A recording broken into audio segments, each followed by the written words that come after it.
والسلام علی سید الانبیاء والمرسلین محمد وآلہ وصحبہ اجمعین، اما بعد۔ بزرگوں اور دوستوں، اس کتاب کی تعلیم سے واقعی میں بہت فائدہ ہو رہا ہے۔ پتہ نہیں آپ لوگوں کو سمجھ میں آ رہا ہے کہ نہیں۔ میں تو اسی وجہ سے چاہتا ہوں کہ بہت کثرت کے ساتھ شریکوں، خاص کر کے ہمارے دورے والے اور دارالفتہ والے، جن کے لیے میں نے مجلس رکھی ہے، لیکن یہ دونوں اکابرین جو ہے وہ آنا ہی نہیں چاہتے، آتے ہی نہیں۔ زبردستی بٹھانا میرے بس کی بات نہیں، میں نہیں چاہتا کوئی زبردستی، جس کا شوق ہو بیٹھے۔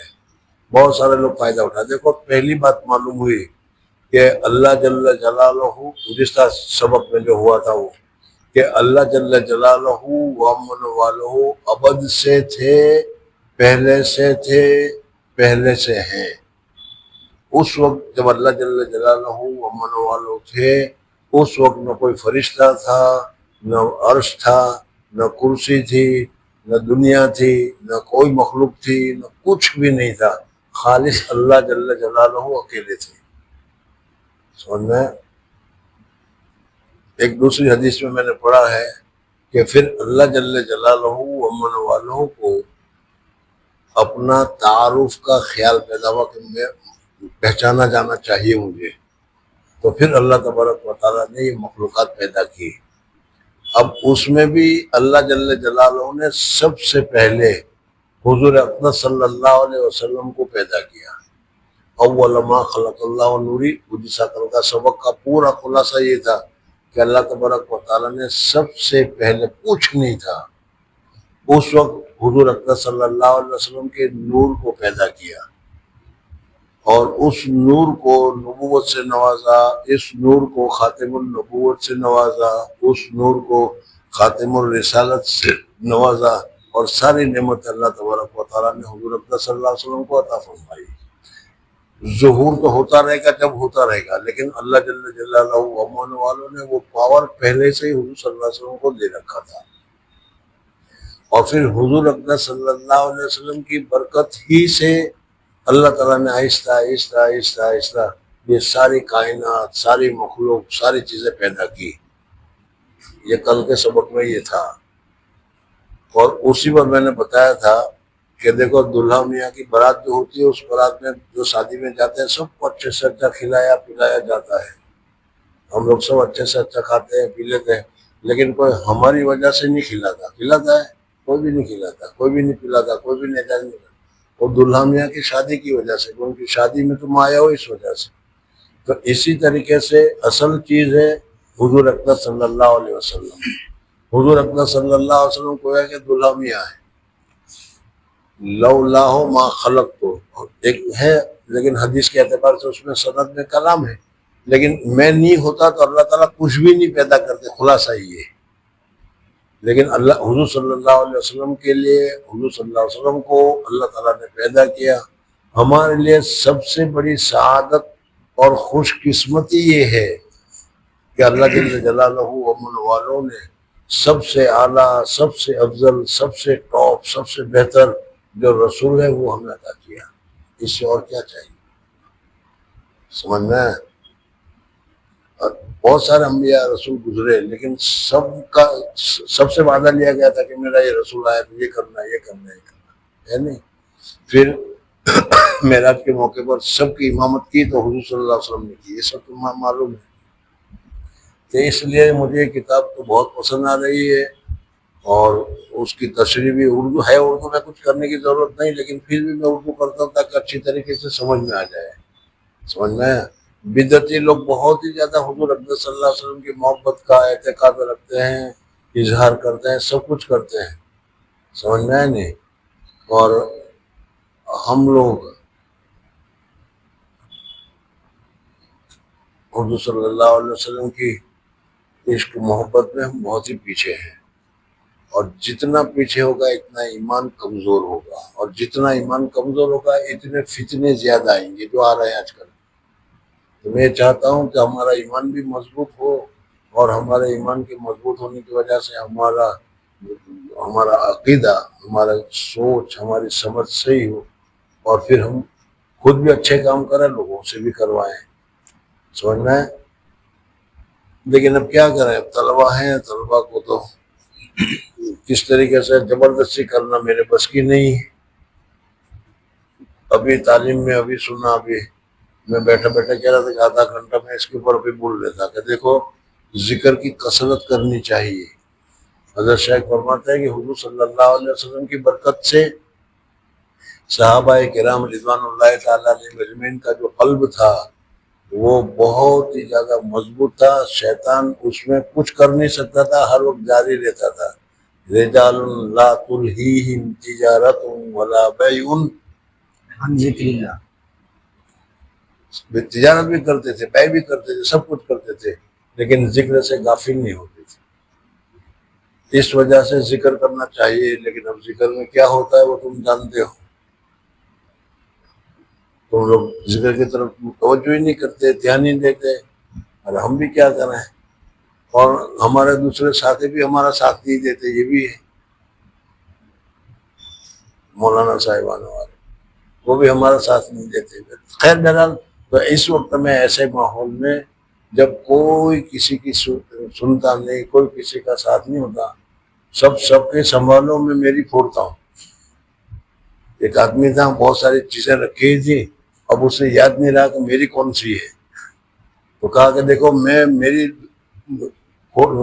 ٹوکری جو ہے میں پھوڑنے والا ہوں، سب اپنی اپنی سنبھال لو۔ سب نے اپنی اپنی لے لی تھی، اس کی رہ گئی تھی۔ تو بھائی ہمیں اپنے طور پر اللہ تبارک و تعالیٰ کے ذکر میں مصروف رہنا ہے، اور ذکر میں مصروف رہنے کے ساتھ پھر یہ نہیں سمجھنا چاہیے کہ ہم بہت اچھے ہیں، بلکہ یہ احساس ہونا چاہیے کہ ہم سے کچھ نہیں ہو رہا۔ یہ ہے اس لیے کہ جیسا ذکر کرنا چاہیے، جیسا ذاکر ہونا چاہیے۔ ابھی سنا کہ شیطان مچھر کی طرح بیٹھا ہوا ہے، اور ذرا سا ہمارے دل کو غافل سمجھتا ہے، وہ وسوسہ ڈالنا شروع کر دیا، بہت اچھی جا رہی ہے، دیکھ، سمجھنا ہے، اور ہم پھر دیکھ لیتے ہیں، وہ اس کے پیسے پڑے ہوئے ہیں، لے لے اس کے، سمجھنا، وہ وسوسہ ڈالتا ہے، اور وہ کہتا ہے میں نے تو تم کو زبردستی تھوڑا کیا، میں نے تو رستہ بتلایا کہ لے لے، لیا تو نے تھا، پھر مجھ پر لعنت کیوں کر رہا ہے، سمجھنا ہے نہیں۔ بہرحال ہمیں اپنے آپ کو سدھرنا چاہیے۔ بہرحال کتاب بہت اچھی ہے، اور میں چاہتا ہوں کہ اپنے ساتھیوں کو خود ہی لاؤ، میں تو بلانے سے رہا، جی چاہے آئے جی چاہے نہ آئے، لیکن ہے بہت مضبوط، ایمان کی مضبوط، اور پہلے ہی دن بتایا تھا کہ اس کتاب میں اللہ نے برکت یہ رکھی کہ جس مقصد کے لیے پڑھا جائے اللہ تعالیٰ وہ مقصد پورا کرتا ہے، کہا کہ نہیں میں نے، اور میں نے اپنا مقصد بتایا تھا، میرا تو مقصد یہی ہے کہ اللہ کی رسول کی محبت میرے دل میں پوری سچی بھر جائے، بس اگر یہی حاصل ہو گیا بہت کافی ہے۔ آپ لوگوں سے بھی یہی کہتا ہوں، سنو، چلو بھائی دوسری نمبر۔ بسم اللہ الرحمن الرحیم۔ دوسری فصل، سابقین میں آپ کے فضائل ظاہر ہونے میں۔ پہلی روایت، حاکم نے اپنی صحیح میں روایت کیا ہے کہ حضرت آدم علیہ السلام نے محمد صلی اللہ علیہ وسلم کا نام مبارک عرش پر لکھا دیکھا، اور اللہ تعالیٰ نے آدم علیہ السلام سے فرمایا کہ اگر محمد نہ ہوتے تو میں تم کو پیدا نہ کرتا۔ فائدہ، اس سے آپ کی فضیلت کا اظہار آدم علیہ السلام کے سامنے ظاہر ہے۔ اللہ جل جلالہ نے حضرت آدم علیہ السلام بہت دنوں کے بعد پیدا کیا، اس سے پہلے تو اللہ نے عرش کو پیدا کیا، کرسی کو پیدا کیا، سورج کو پیدا کیا، چاند کو پیدا کیا، دوسری مخلوق کو پیدا کیا، جنت کو پیدا کیا، وہ سب رہ گئے ہزاروں سال، سمجھ میں آنے، ان کا دور ختم ہوا، تب پھر انسان کا دور آیا تو حضرت آدم کو پیدا کیا، اور حضرت آدم کا دور اب چل رہا ہے، اور یہ دور اب اخیر میں آ رہا ہے، وہ بھی تم جانتے ہو، سمجھ میں آنے۔ تو اللہ تعالیٰ نے حضرت آدم علیہ السلام کو کہا کہ آدم اگر یہ محمد نہ ہوتے تو میں تم کو بھی پیدا نہیں کرتا، یعنی تمہاری پیدا کرنے کی وجہ بھی یہی ہے، لولا ما خلقت والی بات بتائی جی۔ دوسری روایت، حضرت عمر بن الخطاب رضی اللہ تعالیٰ عنہ سے روایت ہے کہ رسول اللہ صلی اللہ علیہ وسلم نے ارشاد فرمایا کہ جب آدم علیہ السلام سے خطا کا ارتکاب ہو گیا تو انہوں نے جناب باری تعالیٰ میں عرض کیا کہ اے پروردگار، میں آپ سے بواسطہ محمد صلی اللہ علیہ وسلم کے درخواست کرتا ہوں کہ میری مغفرت ہی کر دیجئے۔ سو حق تعالیٰ نے ارشاد فرمایا، اے آدم، تم نے محمد کو کیسے پہچانا حالانکہ ہنوز میں نے ان کو پیدا بھی نہیں کیا؟ عرض کیا کہ اے رب، میں نے اس طرح سے پہچانا کہ جب آپ نے مجھ کو اپنے ہاتھ سے پیدا کیا اور اپنی شرف دی ہوئی روح میرے اندر پھونکی تو میں نے سر جو اٹھایا تو عرش کے پایوں پر یہ لکھا ہوا دیکھا لا الہ الا اللہ محمد الرسول اللہ۔ سو میں نے معلوم کر لیا کہ آپ نے اپنے نام کے ساتھ ایسے ہی شخص کے نام کو ملایا ہوگا جو آپ کے نزدیک تمام مخلوق سے زیادہ پیارا ہوگا۔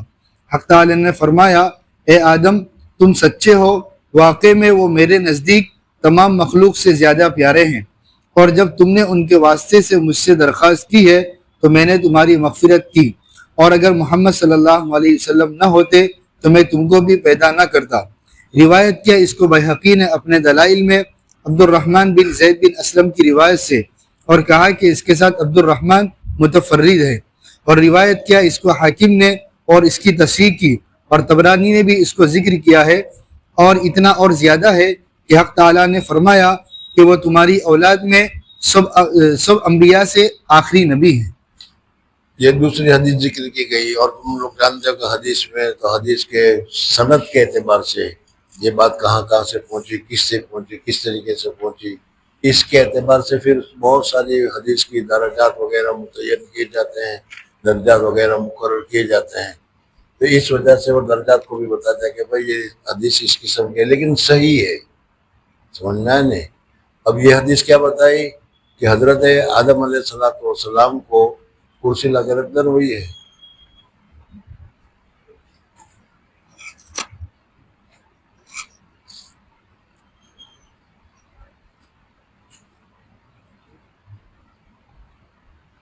وعلیکم السلام۔ ٹھنڈی لگے تو ادھر چلے جاؤ، کوئی بات نہیں، ٹھنڈی لگے تو ادھر چلے جاؤ۔ اچھا بیٹھو بیٹھو، کوئی ڈسٹرب نہیں، سب بیٹھ جاؤ گے، آگے آ جاؤ، اب بھی آگے آ جاؤ۔ ایک حدیث تو گزری تمہارے سامنے ہے، بچے آ جائے، آگے آ جاؤ، چل۔ ایک حدیث تو ابھی تمہارے سامنے گزری ہے، دوسری حدیث کہ حضرت آدم علیہ السلام سے اللہ تبارک و تعالیٰ چاہتے ہی تھے، بہرحال خطا ہو گئی تو اللہ تعالیٰ نے ساری نعمتیں چھین لی، جنت میں رہنا تھا وہ سارا کینسل کر لیا، مدرسے سے اخراج ہو گیا، سمجھنا۔ اب حضرت آدم علیہ السلام فکر میں ہو گئے کہ وہی کس طریقے سے ہونا چاہیے، اللہ تبارک و تعالیٰ پر اعتماد، اللہ تبارک و تعالیٰ پر یقین، اللہ تبارک و تعالیٰ پر ایمان، وہ سارا موجود تھا۔ تواضع اور عاجزی کی وجہ سے، تکبر کی وجہ سے وہ تو گیا کام سے، لیکن یہاں تو تکبر نہیں تھا، اس وجہ سے انہوں نے اللہ تعالیٰ سے دعا کی۔ اب ظاہر بات ہے کہ اس وقت حضرت آدم علیہ السلام اکیلے ہیں، بیوی ہے بس، بہت اکیلے ہیں۔ اب حضرت آدم علیہ السلام کو کیا معلوم کہ بھائی اللہ تبارک و تعالیٰ سے کس طرح بات کرنا چاہیے، تو انہوں نے حضور اقدس صلی اللہ علیہ وسلم کے وسیلے سے دعا کی کہ یا اللہ، حبیب پاک صلی اللہ علیہ وسلم محمد رسول اللہ تیرے محبوب اور مقرب بندے ہیں، ان کے وسیلے سے میں دعا کرتا ہوں کہ میری خطا ہو گئی تو مجھے معاف فرما دے۔ اللہ تعالیٰ نے کہا بھائی تجھے کیسے معلوم ہوا محمد؟ اس لیے کہ ابھی تک تو محمد پیدا بھی نہیں ہوئے، دنیا میں موجود بھی نہیں ہے۔ تو کہتے ہیں کہ جب آپ نے میری باڈی بنائی اور میری باڈی میں روح داخل کی، اور جب روح داخل کی تو آدمی زندہ ہو گیا، میں زندہ ہو گیا۔ جب زندہ ہو گیا اور میں نے سر اٹھایا تو سر میں عرش کے پائے ہیں، جیسے کرسی کے پائے ہوتے ہیں، عرش میں پائے ہیں، اس پائے پر میں نے لکھا ہوا دیکھا لا الہ الا اللہ محمد رسول اللہ۔ تو میں نے یہ سمجھا کہ سب اللہ جل جلالہ سب سے عظمت ہے، سب سے اکبر ہے، اور جس آدمی کا نام، جس ذات پاک کا نام اللہ کے نام کے ساتھ جڑا ہوا ہو، وہ چھوٹا آدمی نہیں ہو سکتا، سمجھ میں آئے نہیں؟ چاہے میں اس کو جانوں، چاہے نہ جانوں، پہچانوں نہ پہچانوں، کچھ بھی ہو، میں سمجھا کہ بھائی محمد ہے ایسے کہ جس کا درجہ سب سے اونچا ہے، تو چلو میں اس کے وسیلے سے دعا مانگ لیتا ہوں۔ اس وجہ سے میں نے محمد کے وسیلے سے دعا مانگی۔ اللہ تبارک و تعالیٰ نے حضرت آدم علیہ السلام کو دل میں ڈالا کہ ٹھیک ہے، ربنا ظلمنا انفسنا وان لم تغفر لنا وترحمنا لنکونن من الخاسرین، یہ دعا تم کثرت کے ساتھ پڑھو۔ ہے نہیں قرآن پاک میں؟ کیا الفاظ ہے؟ ربنا ظلمنا اس سے اوپر ہے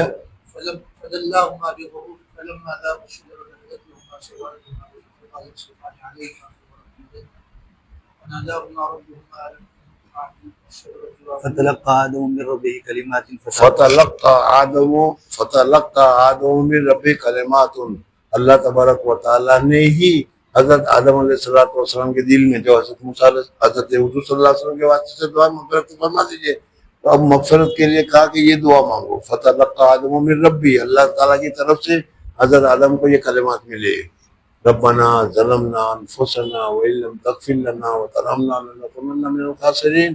حضرت آدم علیہ السلام بہت دنوں تک، بہت وقت تک روتے روتے روتے روتے اللہ تعالیٰ سے دعا کرتے رہے۔ جتنا حضرت آدم علیہ السلام روئے ہیں اس ایک خطا پر، جو گناہ نہیں، گناہ کبیرہ نہیں، گناہ صغیرہ بھی نہیں، اس لیے کہ نبیوں سے تو گناہ ہوتا نہیں، تو وہ گناہ نہیں تھا، لیکن ایک چوک ہو گئی، ایک بھول ہو گئی، اس بھول کی وجہ سے یہ ساری چیزیں ہوئی، اور اس بھول پر جب حضرت آدم علیہ السلام روئے ہیں، اتنا روئے ہیں کہ کچھ نہ کچھ۔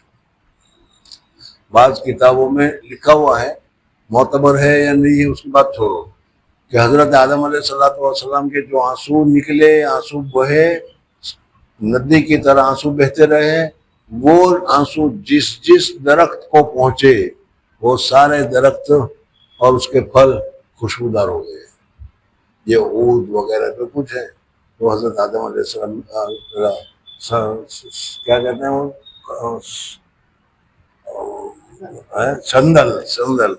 سندل کو گجراتی میں کیا کہتے ہیں؟ کچھ نہیں معلوم۔ بہرحال کیا اس میں بنگلور وغیرہ میں ملتا ہے، اس کا تیل بھی ملتا ہے، درخت بھی ملتا ہے، اس کا درخت، اس کے جو لکڑیاں ہوتے ہیں اس لکڑیوں سے جواہر لال نہرو وغیرہ بڑوں بڑوں کو جلایا بھی جاتا ہے، وہ سندل ہے، سمجھ میں نا؟ خیر بہرحال وہ ساری لکڑیاں جو ہے تو اس میں جو پیدا ہوئی وہ حضرت آدم کے آنسو سے۔ اللہ تبارک و تعالیٰ نے ان کی دعا کو قبول کر لیا۔ کتنے سالوں کے بعد، کتنے دنوں کے بعد، یہ نہ مجھے معلوم ہے نہ کسی کو معلوم ہے، لیکن لمبی مدت تک حضرت آدم علیہ السلام روتے رہے، کہا کہ ٹھیک ہے اب تم کو دنیا میں اذهبا الى الارض، جاؤ جی۔ تیسری روایت، ابن الجوزی رحمۃ اللہ علیہ نے اپنی کتاب سلوۃ الاحزان میں ذکر کیا ہے کہ آدم علیہ السلام نے جب حضرت حوا علیہ السلام سے قربت کرنا چاہا تو انہوں نے مہر طلب کیا۔ آدم علیہ السلام نے دعا کی کہ اے رب میں ان کو مہر میں کیا چیز دوں؟ ارشاد ہوا اے آدم میرے حبیب محمد بن عبداللہ پر 20 دفعہ درود بھیجو، چنانچہ انہوں نے ایسا ہی کیا۔ حضور حضرت آدم علیہ السلام کو اللہ تبارک و تعالیٰ نے پہلے جنت میں بھیجا۔ یہ سب ایک دن کا نہیں ہے، واقعہ ہے، سالوں کا واقعہ ہے، اتنا وہ مجھے کچھ معلوم نہیں، لیکن یاد رکھنا کیسے عجیب عجیب واقعات ہیں اور ہمیں معلوم ہی نہیں۔ اللہ تعالیٰ نے حضرت آدم علیہ السلام کو پیدا کیا اور جنت میں کہا کہ کلو وشربو، مزے کرو، کھاؤ پیو اور رہو آرام سے، 5 اسٹار سے بھی اونچی ہوٹل ہے، مزے کرتے رہو۔ لیکن وہاں حضرت آدم علیہ السلام کو کچھ کمی محسوس ہوئی، سب کچھ ہے لیکن کچھ کمی محسوس ہوئی، اور کیا کمی وہ خود انہیں بھی پتہ نہیں، اس لیے کہ آدم انس چاہتے تھے، محبت چاہتے تھے، ساتھی چاہتے تھے، وہ ساتھی نہیں تھا۔ اللہ تعالیٰ کو محسوس ہو گیا، اللہ جانتا بھی تھا۔ اللہ تبارک و تعالیٰ نے حضرت آدم علیہ السلام جنت میں لیٹے ہوئے تھے، اس وقت حضرت آدم علیہ السلام کی پسلی سے حضرت حوا کو پیدا کر کے رکھ دیا۔ اٹھے تو دیکھ کر خوش ہو گئے، واہ واہ، حضرت آدم علیہ السلام جو چاہتا تھا گویا کہ وہ مل گیا۔ پھر حضرت آدم علیہ السلام کی حضرت حوا علیہ السلام کے ساتھ اللہ تبارک و تعالیٰ نے نکاح کروایا۔ یہ سب سے پہلا نکاح ہے، انسانوں میں سب سے پہلا نکاح ہے جو اللہ تبارک و تعالیٰ نے کروایا، اور اللہ جل جلالہ اور بھی نکاح کرانے والے ہیں، سمجھنا ہے؟ جو جنت میں جائیں گے زوجناہم، کیا ترجمہ ہوگا اس کا؟ نکاح کرائیں گے ہم ان کو بحور عین، حور عین کے ساتھ. وہاں حور ملے گی، کوئی 72 کہتا ہے، کوئی کچھ کہتا ہے، کوئی کچھ کہتا ہے. بہرحال ان کے ساتھ اللہ تعالیٰ پھر نکاح کریں گے. تو نکاح ایک ایسی عبادت ہے کہ جنت سے شروع ہوئی، رہتی دنیا تک رہے گی، رہتی دنیا تک رہنے کے بعد جنت میں بھی پھر یہ ہوگی. حضرت آدم علیہ السلام کا نکاح ہو گیا. نکاح ہونے کے بعد حضرت آدم علیہ السلام نے حضرت حوا کی طرف ہاتھ بڑھایا. تو اس حدیث میں بھی بتایا گیا کہ حضرت حوا نے کہا ٹھہر جائیے.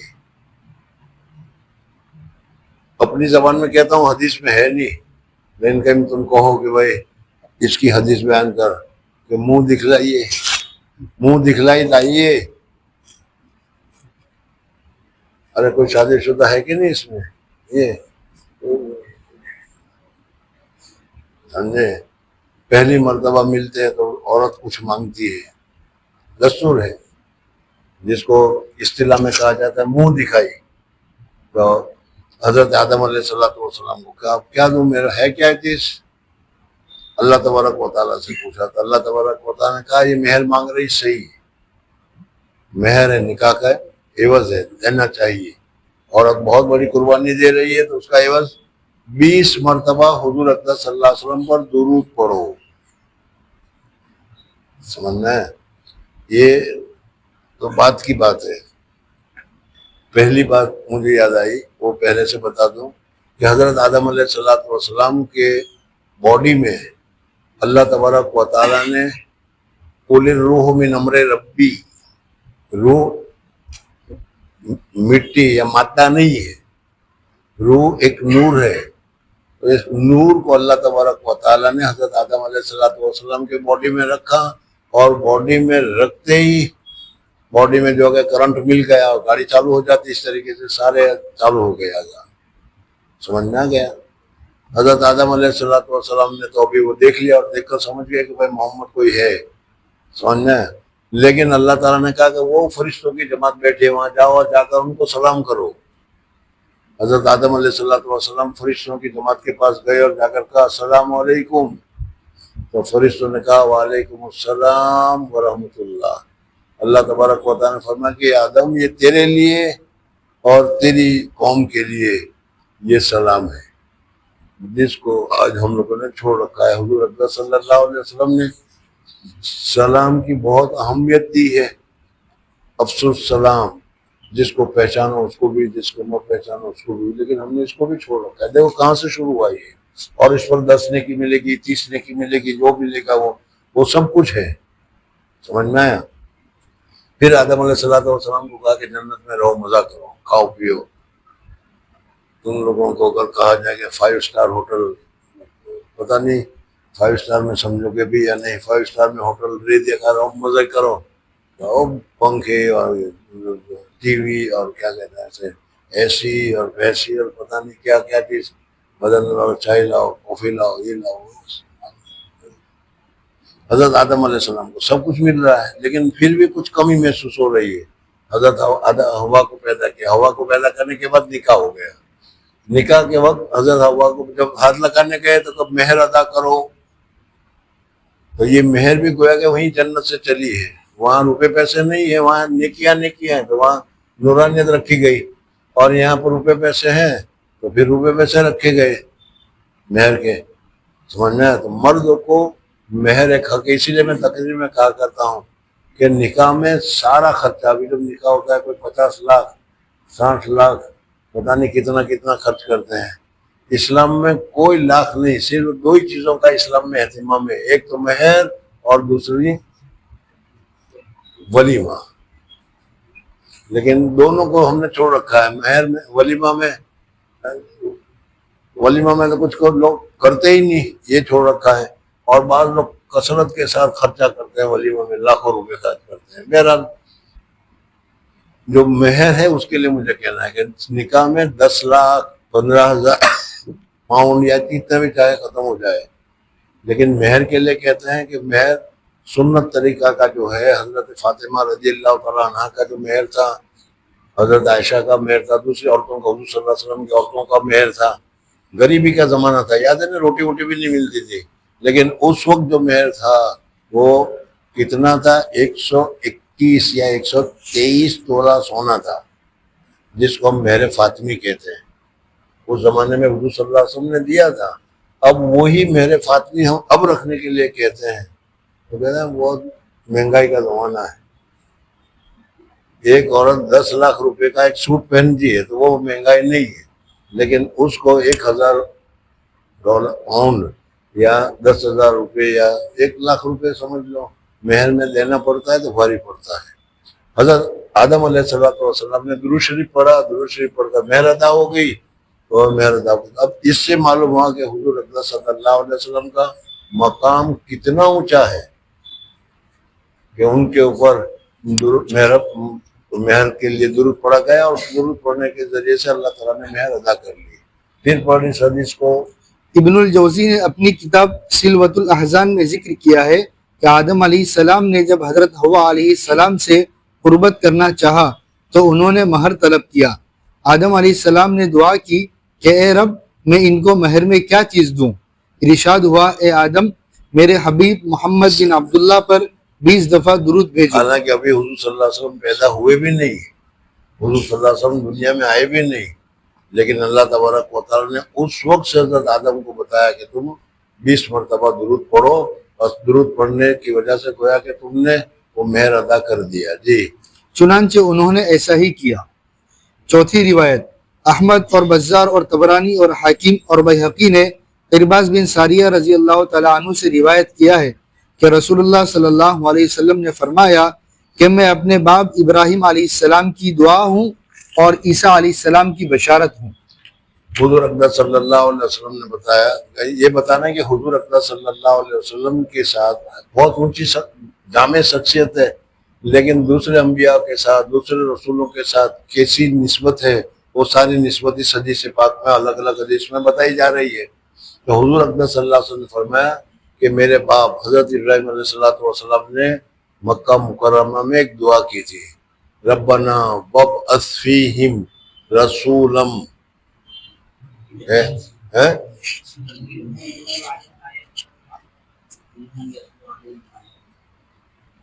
مجھے وہ آیت الحمدللہ یاد ہے، مجھے بھولتا ہوا نہیں ہوں، لیکن میں چاہتا ہوں کہ تم لوگ صحیح سمجھ رہے ہو کہ نہیں، تو اس لیے تم سے بازی چھوڑ دیتا ہوں کہ دیکھو کوئی بتائے گا تو کوئی سمجھ رہا ہے کہ میں تراویح پڑھا رہا ہوں، کوئی سمجھ رہا ہے کوئی مت کر کے حدیث سے کیا بات. خیر، ربنا وابعث فیہم رسولا من انفسہم یتلو علیہم آیاتی ویزکیہم، یہی ہے کہ نہیں؟ سمجھنا. حضور صلی اللہ علیہ وسلم فرمایا ہے کہ میں اپنے باپ ابراہیم کی دعا ہوں. حضرت ابراہیم علیہ السلام نے اپنے زمانے میں کعبہ شریف میں بنا کرنے کے بعد جو دعا کی تھی رسول کے بھیجنے کی، وہ رسول میں ہوں جو اللہ تعالیٰ نے اس وقت ان کو بھی بھیجا ہے. ایک تو یہ ہوا. دوسرا، حضرت عیسیٰ علیہ السلام کا زمانہ گزرا. حضرت عیسیٰ علیہ السلام نے اللہ تعالیٰ سے دعا کی تھی کہ اللہ تبارک و تعالیٰ من بعد اسمہ احمد. سمجھ میں؟ تو حضرت عیسیٰ علیہ السلام کی دعا اور حضرت آدم علیہ السلام کی دعا کا میں سمجھ رہا ہوں، جو اللہ تبارک و تعالیٰ نے ان کی دعا کو قبول کی اور اس کی قبولیت کا اظہار اتنی مدت کے بعد یہاں پر کیا. اس سے ہم لوگوں کو بھی ایک دوسرا سبق سیکھنا چاہیے. ہم لوگ تو سمجھتے ہیں کہ ابھی دعا کی اور ابھی قبول ہو جانی چاہیے. سمجھ میں نہیں؟ حالانکہ دعا قبول تو اسی وقت ہو جاتی ہے، لیکن اللہ جل جلالہ جب مناسب سمجھتے ہیں اس وقت اس کا اظہار کرتے ہیں. دیکھو حضور صلی اللہ علیہ وسلم کے لیے حضرت ابراہیم علیہ السلام کا زمانہ کون سا، 5000 سال گزر گئے جب جا کر حضور اقدس صلی اللہ علیہ وسلم تشریف لائے. حضرت عیسیٰ علیہ السلام کا زمانہ کون سا، 650 سال گزر گئے تب اس کے بعد حضور صلی اللہ علیہ وسلم تشریف لائے. دعا تو انہوں نے کر لی تھی، قبول بھی ہو گئی تھی. وہ روایت میں کہ میں اپنے باپ ابراہیم کی دعا ہوں اور عیسیٰ علیہ السلام کی بشارت ہوں. ایات من بعد اسمہ احمد. یہ فائدہ اس میں اشارہ ہے. تو ایک بات درمیان یہاں نہیں ہے، لیکن میں بتاتا چلوں، شاید تم لوگ کہیں اخبار پڑھتے ہوں گے، تو اس میں آج کل چل رہا تھا، پہلے چل رہا تھا، ابھی تو میں نے اخبار چھوڑ دی پڑھنے. اس میں تھا کہ ان لوگوں کے یہاں ابھی کوئی آنے والا ہے. کون آنے والا ہے؟ ہندوؤں کے یہاں ہے. صحیح ہے. کل کی اوتار آنے والا ہے. اصل میں وید جو ہے ان لوگوں کے پاس، اس وید میں کل کی اوتار لکھا ہے. حالانکہ کل کی اوتار حقیقت کے اعتبار سے حضور صلی اللہ علیہ وسلم ہی ہے. سمجھ میں آنے، لیکن یہ لوگ کسی نہ طرح سے دانت پچھوڑا کر کے نریندر مودی کو کل کی اوتار بنا رہے تھے تیسرے سال تک. لیکن اب تو ختم ہو گیا، وہ دوسرا کوئی کل کی اوتار آئے گا. سمجھ میں آنے، وہ کل کی اوتار جو ہے وہ وید میں ہے، اور وہ کل کی اوتار حضور اکرم صلی اللہ علیہ وسلم ہے. جی. فائدہ اس میں اشارہ ہے دو آیتوں کے مضمون کی طرف. اول، ربنا وجعلنا مسلمین لک ومن ذریتنا امۃ مسلمۃ لک الی قولہ تعالی ربنا وبعث فیہم رسولا منہم. ثانی، یا بنی اسرائیل انی رسول اللہ الیکم مصدقا لما بین یدی من التوراۃ ومبشرا برسول یأتی من بعد اسمہ احمد. یعنی اول آیت میں ابراہیم علیہ السلام اور اسماعیل علیہ السلام کی دعا ہے کہ ہماری اولاد میں ایک جماعت مطیع پیدا کیجیو، اور اس جماعت میں ایک ایسا پیغمبر قائم کیجیو. مراد اس سے رسول اللہ صلی اللہ علیہ وسلم ہے، کیونکہ بجز آپ کے اور کوئی پیغمبر. حضرت اسماعیل علیہ السلام، حضرت ابراہیم علیہ السلام کے دو بیٹے تھے.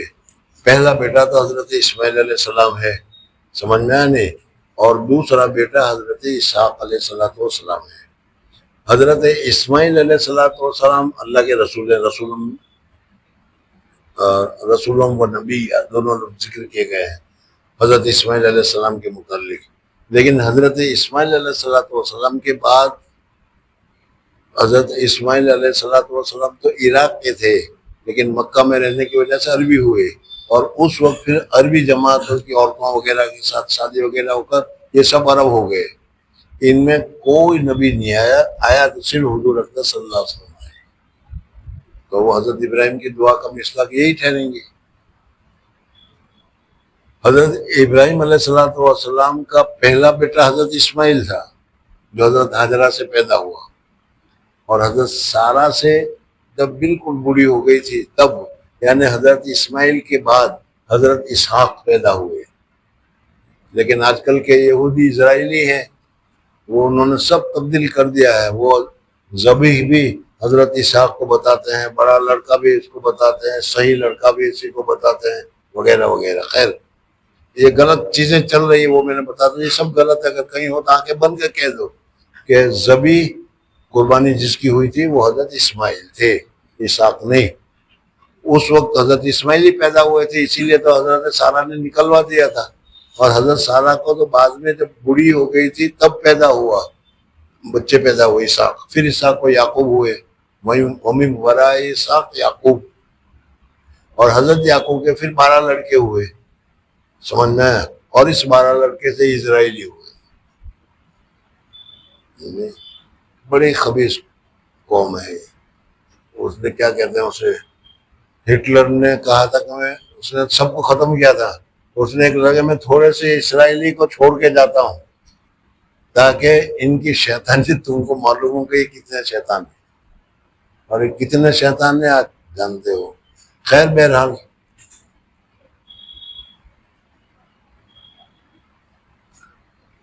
تاریخ میں ایسا ظلم نہیں ملے گا کہ چھوٹے چھوٹے بچوں کو بھی بمباری کر کے مار ڈالا جائے، عورتوں کو بھی بمباری کر کے مار ڈالا جائے. نہیں ملتا. انہوں نے عربوں کے ساتھ ایسا کیا. اس کے لیے آج کل بہت زیادہ ضروری ہے. ہمارے اوپر بھی ظلم ہو رہے ہیں، لیکن کیا ہے، یہ ظلم جو ماں باپ بیٹے بچے وغیرہ پر ہوا، اور اس کے علاوہ اور جو ہوا، اللہ رحم کرے. جی. اور اس جماعت میں ایک ایسا پیغمبر قائم کیجیو. مراد اس سے رسول اللہ صلی اللہ علیہ وسلم ہے، کیونکہ بجز آپ کے اور کوئی پیغمبر ایسے نہیں کہ دونوں حضرات کی اولاد میں ہوں. یعنی اسماعیل علیہ السلام کی اولاد میں اور حضرت ابراہیم علیہ السلام دونوں کی اولاد میں. میں نے بھی بتایا کہ حضرت اسماعیل سے لے کر حضور اکرم صلی اللہ علیہ وسلم تک عربوں میں کہیں کوئی رسول پیدا نہیں ہوا. جی. اور دوسری آیت میں عیسیٰ علیہ السلام کا قول نقل فرمایا کہ میں بشارت دینے والا ہوں ایک پیغمبر کی جو میرے بعد آویں گے جن کا نام احمد ہوگا۔ پانچویں وہ حضور صلی اللہ علیہ وسلم کا دوسرا نام محمد تھا، والدہ نے جو رکھا تھا وہ محمد تھا۔ جی پانچویں روایت مشکات میں بخاری سے بروایت عبداللہ ابن عمرو ابن العاص آیا ہے کہ تورات میں آپ کی یہ صفت لکھی ہے، اے پیغمبر ہم نے تم کو بھیجا ہے امت کے حال کا گواہ بنا کر اور بشارت دینے والا اور ڈرانے والا اور گروہ امیین کی پناہ بنا کر۔ مراد اس سے امت محمدیہ ہے، جیسا کہ خود حضور صلی اللہ علیہ وسلم کا ارشاد ہے کہ ہم ایک امی جماعت ہیں، آپ میرے بندے اور میرے پیغمبر ہیں، میں نے آپ کا نام متوکل رکھا ہے، نہ آپ بد خلق ہیں اور نہ سخت مزاج ہیں۔ بد خلق نہیں ہے بلکہ حضور اکرم صلی اللہ علیہ وسلم کے اخلاق سب سے اعلیٰ اور سب سے افضل ہے۔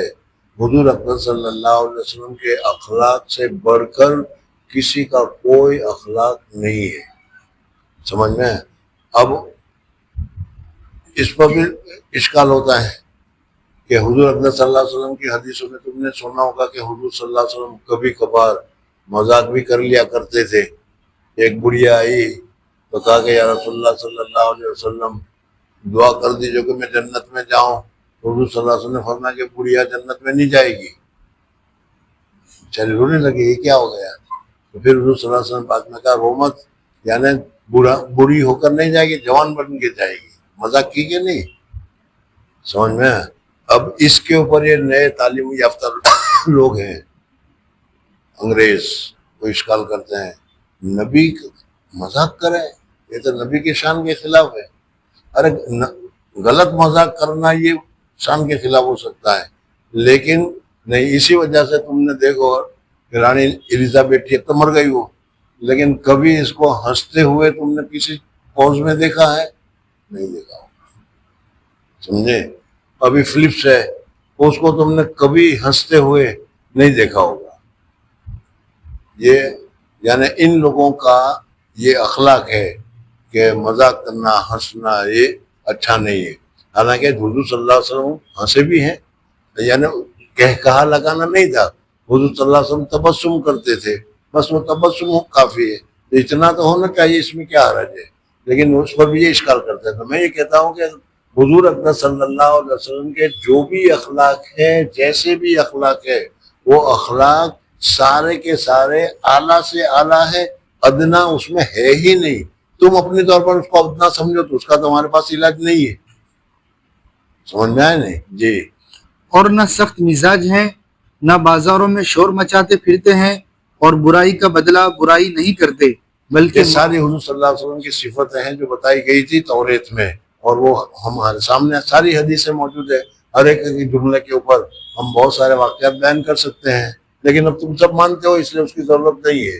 حضور صلی اللہ علیہ وسلم کے اخلاق، عادات، انک لعلی خلق عظیم، قرآن کہہ رہا ہے کہ آپ اخلاق اعظم اور اونچے درجہ پر ہیں، اس لیے کہ آپ کے اخلاق میں کوئی گراوٹ ہے ہی نہیں۔ جی۔ بلکہ معاف کر دیتے ہیں اور بخش دیتے ہیں، آپ کو اللہ تعالیٰ کبھی وفات نہ دیں گے یہاں تک کہ آپ کی برکت سے راہ کج یعنی کفر کو درست یعنی مبدل با ایمان نہ کر دے کہ لوگ کلمہ پڑھنے لگے، اور یہاں تک کہ اس کلمے کی برکت سے نابینا آنکھوں کو اور ناشنوا کانوں کو اور سربستہ دلوں کو کشادہ نہ کر دے۔ مطلب یہ حضور اکرم صلی اللہ علیہ وسلم کو بدر کا موقع یاد کر لو کہ بدر کے موقع پر کچھ بھی نہیں تھا، 1000 جانباز بہادر مسلمانوں کے دشمن اسلام کے خلاف لڑنے کے لیے آئے تھے۔ ان کے پاس اتنی تلواریں بھی نہیں تھی جتنے صحابی تھے، سواریاں بھی نہیں تھی۔ اللہ تبارک و تعالیٰ نے ہاتھ اٹھا، حضور صلی اللہ علیہ وسلم نے ہاتھ اٹھا کر عریش چھت کے اوپر، کچا چھت تھا، اب تو وہاں شاندار مسجد بنی ہوئی ہے بڑی بہترین، جس جگہ پر حضور صلی اللہ علیہ وسلم کا وہ چھت بنایا گیا تھا، اس میں جو دعا کر رہے تھے کہ یا اللہ یہ مختصر سی جماعت ہے، 1300 آئے ہوئے، 300 آئے ہوئے، خود بھی اس میں شامل ہے، اگر ان کافر کے مقابلے میں یہ مر گئے تو تیرا نام لینے والا کوئی نہیں رہے گا۔ یاد آیا؟ تو حضور اکرم صلی اللہ علیہ وسلم نے اللہ تبارک و تعالیٰ کی وحدانیت، اللہ تبارک و تعالیٰ کی توحید اور اللہ تبارک و تعالیٰ کے احکامات کو ایسا پورا کیا، ایسا پھیلا دیا کہ جس وقت حضور اکرم صلی اللہ علیہ وسلم دنیا سے تشریف لے گئے، سمجھ میں، تو اس وقت عربستان کا پورا علاقہ سارا کا سارا موحدین سے بھرا ہوا تھا، ایک خدا سے ماننے والا تھا۔ اور آج پتہ نہیں تم واٹس ایپ وغیرہ میں دیکھتے ہوں گے تو کعبہ شریف کو ان کی سور اور پتہ نہیں کیا کیا یہ لوگ کہتے ہیں۔ خیر بہرحال حضور صلی اللہ علیہ وسلم نے ایسا دین اور ایسی وحدانیت پھیلائی کہ آج تک لوگ مسلمان ہوتے چلے جا رہے ہیں، وحدانیت کو مانتے چلے جا رہے ہیں۔ جی مطلب یہ ہے کہ جب تک دین حق خوب نہ پھیل جائے گا آپ کی وفات نہ ہوگی۔ چھٹی روایت، مشکات میں مصابیح اور دارمی سے بروایت حضرت کعب مروی ہے، وہ توریت سے نقل کرتے ہیں، اس میں لکھا ہوا ہے محمد رسول حضرت اللہ کعب احبار یہودی تھے، پھر وہ مسلمان ہو گئے تھے، اس وجہ سے وہ مسلمان ہونے کے بعد یہودی کتابوں میں جو کچھ تھا وہ ذکر کرتے رہتے ہیں، بہت ساری ان کی روایت ہیں۔ جی محمد رسول اللہ میرے بندے پسندیدہ ہیں، بدی کا بدلہ بدی سے نہیں دیتے بلکہ معاف کر دیتے ہیں اور درگزر فرماتے ہیں۔ مکہ ان کی جائے ولادت ہے اور مدینہ ان کا مقام ہجرت ہے اور مرکز سلطنت ملک شام ہے۔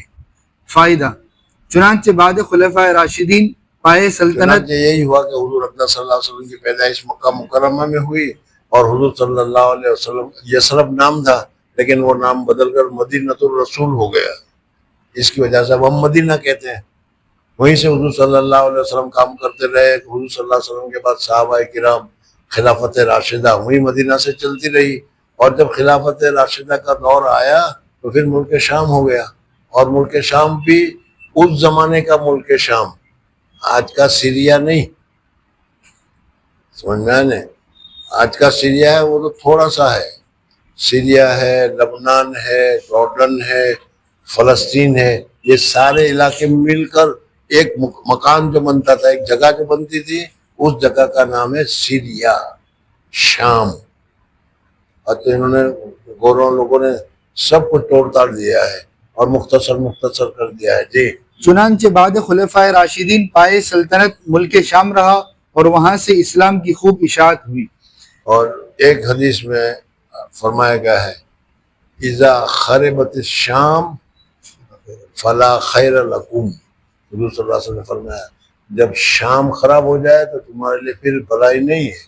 آج سب کا، امریکہ ہے، رشیا ہے، سب کا جو لوگ جانتے ہیں وہ جانتے ہیں، سب کا قبضہ اسی پر ہے، اسی کو خراب کر رہے ہیں، وہ ختم ہو گیا اس وقت۔ 8ویں روایت، مشکات میں ترمیزی سے بروایت عبداللہ بن سلام رضی اللہ تعالیٰ عنہ مروی ہے کہ توریت میں حضور صلی اللہ علیہ وسلم کی وسلم نے بھی بڑی مشقتیں، بڑی تکلیفیں اٹھائی، لیکن ایمان ایسا پھیلا دیا، جتنے لوگوں کو حضور صلی اللہ علیہ وسلم نے صحابیت کا درجہ جن کو بھی ملا ہے، ہر صحابی موجودہ زمانے کے غوث قطب سے بڑا ہوا ہے، اور ہر صحابی اصحابی کا نجوم یہ مقتدیتم اہتدیتم، جون سے ایک صحابی کو بھی تم لے لو گے ہدایت پا جاؤ گے۔ تو کتنے مضبوط حضور صلی اللہ علیہ وسلم نے بنائے۔ جی 7ویں روایت، مشکات میں ترمیزی سے بروایت عبداللہ بن سلام رضی اللہ تعالیٰ عنہ مروی ہے کہ توریت میں حضور صلی اللہ علیہ وسلم کی صفت لکھی ہے اور یہ بھی لکھا ہے کہ حضرت عیسیٰ علیہ السلام آپ کے ساتھ مدفون ہوں گے۔ حضور اکرم صلی اللہ علیہ وسلم نے حضرت عائشہ صدیقہ رضی اللہ تعالیٰ عنہ کو ایک کمرہ بنا کر دیا تھا، سن لے، حضور صلی اللہ علیہ وسلم کی مسجد ہے، اس مسجد کے دیوار کے بعد ادھر حضرت عائشہ کا کمرہ، ادھر دوسرا حضرت فاطمہ کا کمرہ، اس طریقے سے چھوٹے چھوٹے کمرے، اور وہ کمرہ کتنا ہمارا فلیٹ یا ہمارے مکانان تو دیکھو کیا ہوتے ہیں۔ حضرت عائشہ کو چھوٹا سا یہ کمرہ ملا تھا جس میں حضرت عائشہ رہتی تھی، وہ کتنا موٹا تھا کہ ایک آدمی لیٹا ہوا ہے، ایک دوسرا لیٹا ہوا ہے، ایک تیسرا لیٹا ہوا ہے، اور ایک چوتھے کی گنجائش ہے، اب چوتھا اس میں لیٹے گا تو کمرے میں جگہ ہی نہیں رہے گی. اس سے اندازہ لگاؤ کہ وہ کمرہ کتنا موٹا تھا. حضور صلی اللہ علیہ وسلم کا نبی کا انتقال ہوا, حضور صلی اللہ علیہ وسلم ہی دفن ہوئے, حضرت ابوبکر دفن ہوئے, حضرت عمر دفن ہوئے. اب ایک آدمی کی جگہ ہے, بن ہے وہ, بن ہے وہ.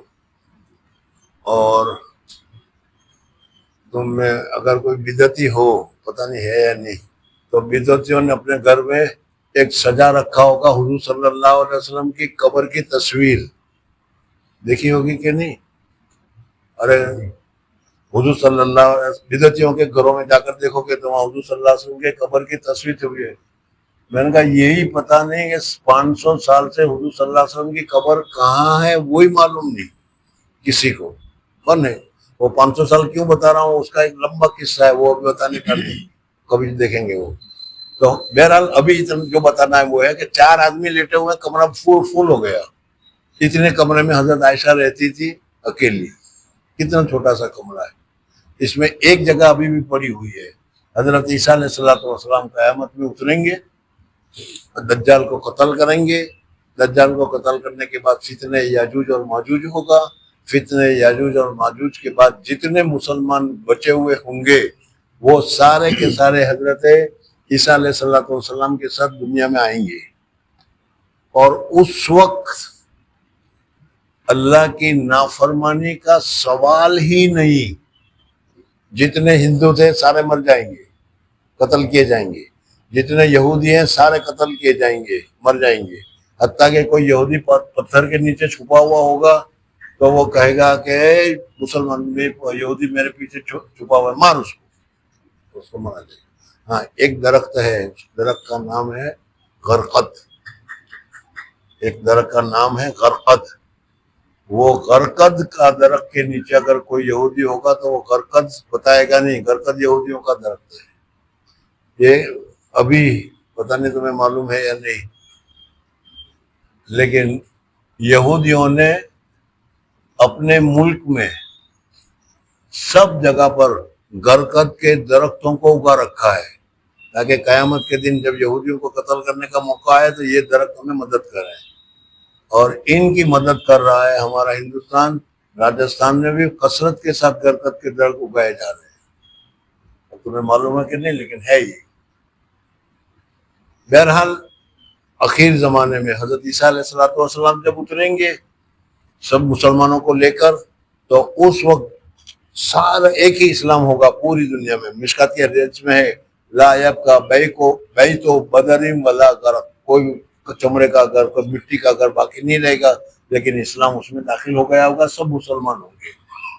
سب سے آخری ابتدا میں اسلام تھا. حضرت آدم علیہ السلام آئے تھے, وہاں سے لے کر 1000 1500 سال جو بھی زمانہ گزرا اس میں کوئی گناہ نہیں ہوا, سمجھے. حضرت نوح علیہ السلام کا دور آیا تب گناہ شروع ہوا, اور حضرت نوح علیہ السلام 950 سال تبلیغ کرتے رہے. اسی طریقے سے اخیر میں پوری دنیا میں, یہ نہیں کہ صرف مکہ میں, پوری دنیا میں صرف اور صرف اسلام ہوگا. اور جب اللہ کی گناہ نہیں ہوگا تو زمین اپنی ساری برکتیں نکالے گی. آج کسی چیز میں لذت نہیں ہے. یہ بڑے بوڑھے ہیں وہ شاید بتائیں گے تمہیں کہ پہلے ایک مرغی گھر میں پکتی تھی تو کیسے خوشبو آتی تھی, دیکھو خوشی ہو, دانت کھل گیا, مزہ آتا تھا. لیکن آج روزانہ ہم چکن کھاتے ہیں لیکن کیا کچھ اثر نہیں, کچھ لذت نہیں, گناہ کی وجہ سے. تو یہ گناہ کچھ نہیں ہوگا. اس لیے حدیث پاک میں آتا ہے کہ ایک ایک پھل پوری بستی کے لیے, ایک ایک پھل پورے جماعت کے لیے, ایک ایک انار پوری جماعت کے لیے کافی ہو جائے گا. ایک بڑے بڑے انار پیدا ہوں گے. حضرت عیسیٰ علیہ السلام قتل کریں گے دجال کو, پھر یاجوج ماجوج کا فتنہ ہوگا, اور یاجوج ماجوج کے فتنے کے بعد کی بات میں کر رہا ہوں. تو اس وقت اللہ کی نافرمانی کچھ نہیں ہوگی, اور پھر نافرمانی ہوگی تب اس کے بعد پھر کوئی مسلمان نہیں رہے گا تو قیامت آ جائے گی. بس یہ ہے جی. فائدہ, ان آخری 3 روایتوں کے راوی جلدی کر, کتب سابقہ کے عالم, کتب سابقہ کے عالم ہے, اول اور اخیر صحابی ہے اور اوسط تابعی ہے, اور بعض آیات میں بھی ان روایات کے ہم معنی ہے، چنانچہ 2 آیتوں کا مضمون تو اس فصل کی چوتھی روایت کی شرح میں مذکور ہو چکا ہے، اور 3 آیتیں اور مذکور ہوتی ہیں۔ پہلی آیتوں کو ملا کر تیسری آیت سورہ اعراف میں اللہ تعالیٰ نے ایسے لوگوں کو جو کہ پیروی کرتے ہیں رسول نبی امی کی، جن کا ذکر اس طرح لکھا ہوا پاتے ہیں تورات میں اور انجیل میں، کہ ان لوگوں کو نیک کام بتلاویں گے اور بری بات سے منع کریں گے، اور ستھری چیزوں کو ان کے واسطے حلال کریں گے اور گندی چیزوں کو حرام کریں گے، اور جو احکام بہت سخت اور گیراں تھے ان کو موقوف کر دیں گے۔ چوتھی آیت سورہ فتح میں فرمایا اللہ تعالیٰ حاشیے میں آیت لکھی ہوگی، نہیں لکھی ہوئی ہے حاشیے میں، نہیں، یعنی وہ آیت ہوتی تو وہ پڑھ لیتے تھے، ان کو پتہ چل جاتا ہے مولوی ہے، لیکن صرف ترجمہ سے ان کی عبارت سمجھ میں نہیں آنے گی۔ جی چوتھی آیت سورہ فتح میں فرمایا اللہ تعالیٰ نے محمد اللہ کے رسول ہے اور محمد الرسول اللہ، اور ان کے ساتھ کے لوگ ایسے ایسے صفات سے موصوف ہے، اور ان یاد سب آ کی رہا ہے کچھ؟ اور جلدی جلدی ہاں چل وہ یاد آ گیا۔ اور ان سب کی صفت توریت و انجیل میں ہے، اس طرح سے موجود ہے۔ 5ویں آیت سورہ بقرہ میں فرمایا اللہ تعالیٰ نے کہ جب اہل کتاب کے پاس ان کے علوم حاصلہ کی تصدیق کرنے والی کتاب آئی یعنی قرآن، اور وہ لوگ اس کے آنے سے پہلے یعنی قبل بعثت کفار یعنی مشرکین کے مقابلے میں قبل استفتحون، جی آپ کے توسل سے فتح کی دعا کیا کرتے تھے، یا یہ کہ آپ کی خبر بعثت کو ان پر ظاہر کیا کرتے تھے۔ حضور صلی اللہ علیہ وسلم پیدا ہونے والے ہیں، اور اسی وجہ سے حضرت موسیٰ علیہ السلام کے ماننے والے کہ حضور صلی اللہ علیہ وسلم ہجرت کر کے مدینہ آئیں گے، اس لیے پہلے ہی سے وہ مدینہ میں رہ رہے تھے کہ جب وہ نبی آ جائے گا ہم اس کے اوپر مانیں گے، وہ یہودی۔ پھر بعد میں وہ مکر گئے، عبداللہ بن ابی وغیرہ کا واقعہ سارا دیکھو۔ جی جب ان کے پاس جانی پہچانی چیز پہنچی یعنی قرآن پہنچا، جی وہ صاحب قرآن، تو وہ اس کے منکر ہو گئے۔ فائدہ یہ استفتاح اور معرفت ان لوگوں کو کتب سابقہ سے حاصل ہوئی تھی، یعنی حضور صلی اللہ علیہ وسلم آئیں گے، وہ ایسے نبی ہوں گے، وہ ایسے اخلاق ہوں گے، ایسے عادات ہوں گے، اور سب کچھ وہ پرانے میں نبیوں نے بتایا گیا تھا۔ ابھی تو وقت ختم ہو گیا، بتاؤں ایک مرتبہ میں وہاں اعتکاف میں تھا، ایک مسجد میں، مسجدوں کے کتب خانے ہوتے ہیں، تو اس میں کتابیں تھیں، تو کتاب دیکھنے کی عادت پڑی ہوئی ہے، تو ایک کتاب ایک مرتبہ نکالی میں دیکھنے لگا، تو وہ توریت کا اردو ترجمہ تھا۔ تو اس میں لکھا تھا کہ موسیٰ، میں ایک قوم کو پیدا کرنے والا ہوں، وہ قوم میرے بیت کو حج کرنے کے لیے پرندوں کی طرح اڑ کے آئے گی۔ میں تو پڑھتے ہی شک ہے، یعنی میں ایک امت کو پیدا کرنے والا ہوں جو حج کے لیے جائیں گے تو ہوائی جہاز میں بیٹھ کے جائیں گے، اڑ کے جا رہے ہیں کہ نہیں؟ اگر اس وقت ایروپلین کہتے تو کون سمجھتا؟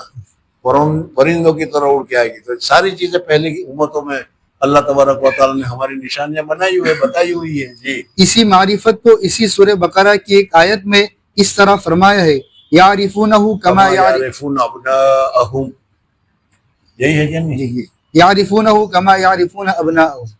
بہرحال دیکھو حضور اقدس صلی اللہ علیہ وسلم کی بھائی تعریف ہو رہی ہے اور صحیح سیرت بتائی جا رہی ہے، درمیان میں بکواس ہو جاتا ہے وہ تو چھوڑو، اس کو تو فکر نہیں۔ ہم کو اللہ تبارک و تعالیٰ نے ایسا رسول دیا ہے جس کی قدر ہم نہیں کر رہے، جس کے اطاعت اور فرمانبرداری جیسی کرنی چاہیے نہیں کر رہی، اس وجہ سے کہ ہمارے اندر اتنی محبت ہی نہیں ہے۔ محبت ہو جائے گی اور محبت پیدا ہوتی ہے اس چیزوں سے۔ اللہ تعالیٰ تبارک و تعالیٰ مجھے اور آپ حضرات کے دلوں میں حضور صلی اللہ علیہ وسلم کی سچی محبت پیدا کریں۔ سبحان اللہ و بحمدہ، سبحانک اللہم و بحمدک، نشہد ان لا الہ الا انت، نستغفرک و نتوب الیک۔